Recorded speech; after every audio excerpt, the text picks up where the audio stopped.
Spaceship stellar 9 মহাকাশে যাত্রা করছে। নভোচারী বিপুল হঠাৎ দূরের গ্রহ থেকে অদ্ভুত সংকেত পেলেন। সংকেতটি কোনো ভাষার নয়, বরং কোনো এক মিশ্রিত অচেনা সুরের মতো। প্রথমে তার মনে হলো এটা হয়তো সিগন্যালিং ডিভাইসের ত্রুটি, কিন্তু ক্রমশ বিপুল লক্ষ্য করলেন সংকেতের তালে তালে তার নিজের কানে কিছু অদ্ভুত শব্দ ভেসে আসছে।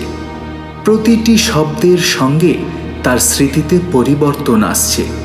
সংকেত শুনে মনে হলো তিনি যেন তার জীবনের বিভিন্ন মুহূর্তের সঙ্গে যুক্ত হচ্ছেন।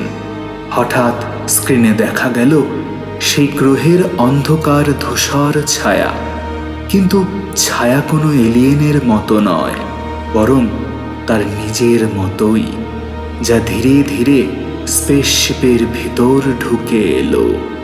বিপুল চিৎকার করতে চাইলেন, কিন্তু কণ্ঠ বের হলো না। সিগন্যাল ক্রমশ প্রবল হয়ে উঠল।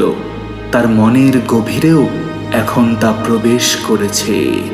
তিনি বুঝতে পারলেন গ্রহ থেকে আসা এই সিগন্যাল আসলে জীবন্ত, এবং এখন এটা তার বাস্তবতার সঙ্গে খেলছে।